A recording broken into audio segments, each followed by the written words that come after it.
MRI Radio, le décryptage de l'info, l'invité. Bonjour Olivier Marleix. Bonjour. Soyez le bienvenu. Vous êtes président du groupe Les Républicains à l'Assemblée nationale. Je voudrais commencer cet entretien avec l'annonce, on l'a appris il y a quelques instants, la disparition de Philippe de Gaulle, le fils du général évidemment. Vous avez travaillé avec lui, c'est ça ? J'ai eu la chance de le connaître quand il était sénateur. J'étais tout jeune collaborateur de Charles Pasqua au Sénat et je travaillais donc pour lui à certaines occasions. C'était quelqu'un d'une immense humilité. J'ai beaucoup regretté l'année dernière, j'avais écrit au président de la République pour lui demander de réparer une injustice et de rouvrir l'ordre des compagnons de la Libération pour le faire compagnon de la Libération, ce que son père n'a jamais voulu faire par souci de ne pas être accusé de népotisme. Et voilà, je pense que ce serait un bel hommage que le président de la République rouvre l'ordre exceptionnellement pour, à titre posthume, lui donner cette dernière reconnaissance. Juste d'un mot, parce que on voit ces images, et notamment celles que l'on vient d'apercevoir aux côtés de Jacques Chirac, la ressemblance physique était oui, c'était impressionnant. marquante. C'était impressionnant. Il était très grand et il avait cette ressemblance physique assez impressionnante. Et évidemment une grande humilité parce que grandir sous la stature du chêne qui était le général de Gaulle, ça devait être quelque chose d'un peu difficile.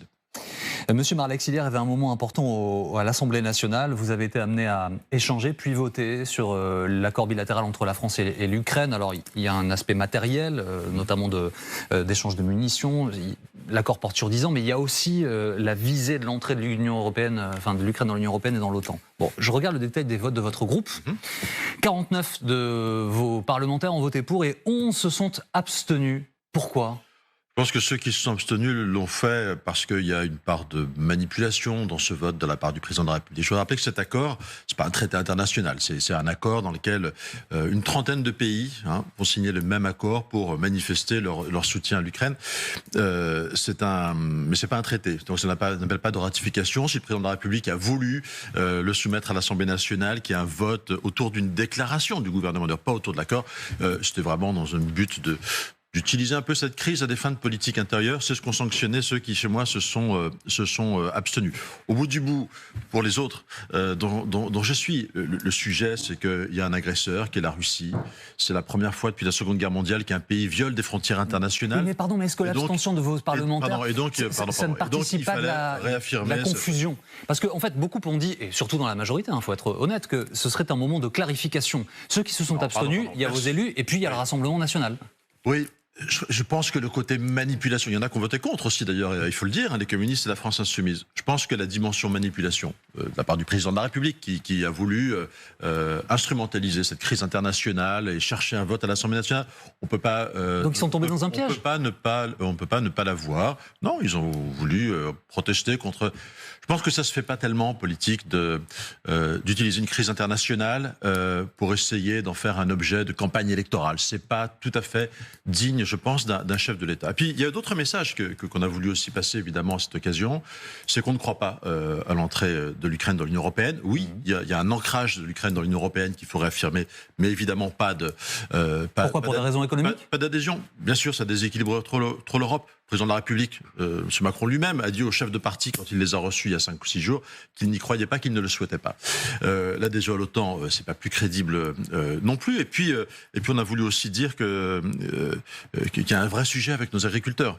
On peut pas que l'Europe serve de corridor pour permettre à l'Ukraine d'exporter sur le marché mondial, bien sûr, mais que les denrées alimentaires restent, que le blé, le sucre, le maïs, la volaille, les œufs restent sur le marché européen et détruisent notre agriculture, c'est évidemment inacceptable. Et on veut que le gouvernement se bouge là-dessus et exige de l'Europe de trouver des solutions. Votre parti a déposé son référendum d'initiative partagée sur l'immigration. Alors vous poursuivez cette démarche. Vous avez obtenu les voix des parlementaires. Maintenant, il vous faut un peu moins de 5 millions de voix d'électeurs français. C'est 10% du corps électoral. C'est la règle pour ce référendum d'initiative partagée sur le sujet. Je précise que jusqu'à maintenant, jamais cette démarche n'a abouti. Je regardais sur votre site internet. Ouais. Il y a une pétition sur le sujet. Vous avez 26 680 signatures ce matin. Est-ce que c'est atteignable ? Vous y croyez vraiment ou c'est un message politique ? Je crois. D'abord, pourquoi on fait ça ? Parce que l'Assemblée nationale et le Sénat ont voté à des majorités écrasantes un projet de loi immigration qui était beaucoup plus important, avec une trentaine d'articles supplémentaires qui ont été sanctionnés par le Conseil constitutionnel. Le président de la République s'était satisfait de ce texte. La première ministre de l'époque, Madame Borne, avait elle-même piloté l'écriture finale, la commission mixte paritaire. La majorité macroniste avait voté ce texte Et finalement, M. Macron aujourd'hui se satisfait de l'annulation de la moitié de ce texte. Il l'avait dit avant, M. Marleix, il faut être honnête. Il avait dit qu'il comptait sur ce qu'allait dire le Conseil constitutionnel. La majorité l'a voté. La Première ministre, Mme Borne, l'avait elle-même porté. C'est une forme de trahison par rapport aux attentes des Français. Et donc aujourd'hui, on veut faire cet appel au peuple français qu'il décide à travers un référendum.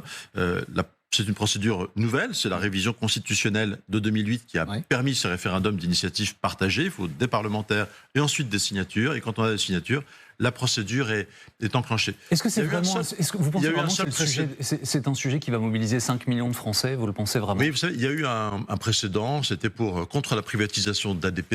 Il y a eu Aéroport de Paris. Aéroport de Paris, tentative de privatisation par M. Macron. Il y a eu plus d'1 million de signatures, plus d'1 million pour ADP, qui n'est pas un sujet qui passionnait les foules.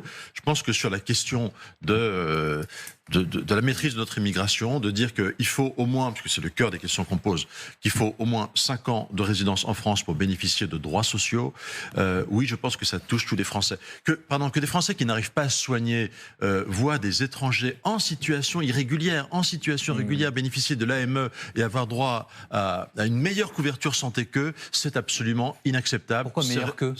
Mais parce que quand vous avez l'AME, sont pris en charge par le quand vous avez public. l'AME, vous avez zéro reste à charge. Vous ne vous posez pas de questions pour tout un tas de soins dentaires ou tout un tas d'autres soins. C'est absolument inacceptable pour les Français qui n'arrivent pas à se soigner et pour lesquels le gouvernement est en train de demander des déremboursements.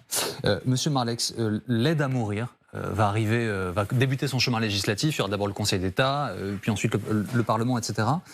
Est-ce que votre groupe parlera d'une seule voix sur ce sujet? Non, sans doute pas, parce que c'est un sujet de conviction intime. Et d'ailleurs, votre question, Jean-Baptiste Boursier, elle me surprend.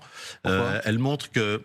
Mais vous pensez que sur des sujets aussi intimes que la question de l'IVG, que la question de la fin de vie, on doit obéir à des espèces de prise de position politique? C'est des sujets qui divisent, en fait, chaque être humain. Chaque être humain est partagé par des... C'est-à-dire que vous dites à vos parlementaires, exprimez-vous en conscience. Mais évidemment, peu importe. Mais heureusement que les parlementaires ont une conscience, heureusement qu'on vote en conscience, heureusement qu'on n'est pas juste dans l'injonction, comme le veut monsieur Macron. Oh, je fais confiance à ces parlementaires Renaissance, ils voteront tous comme un seul homme. Et là aussi, Jean-Baptiste Boursier, quand même, on va être en pleine campagne européenne. Vous savez quand est-ce que le président de la République a inscrit ce texte? C'est lui-même qui l'a inscrit, dans une semaine qui normalement était réservée à l'Assemblée, le 27 mai, c'est-à-dire on sera 10 jours avant les élections européennes. C'est pas le meilleur moment pour la sérénité sur un tel débat. Je regrette que le président de la République choisisse sur un sujet aussi important pour notre société, aussi intime, d'en faire là encore un objet de clivage, un objet de fracture. Quelle est votre opinion personnelle, monsieur Marleix, puisque vous êtes là, vous, face à moi? Les plus grandes réserves sur ce sujet. Je pense qu'aujourd'hui, ce qu'on attend tous pour nos proches, quand ils sont sur le point de mourir, c'est évidemment de ne pas souffrir. Mais ça appelle déjà une première réponse. La réponse, c'est les soins palliatifs.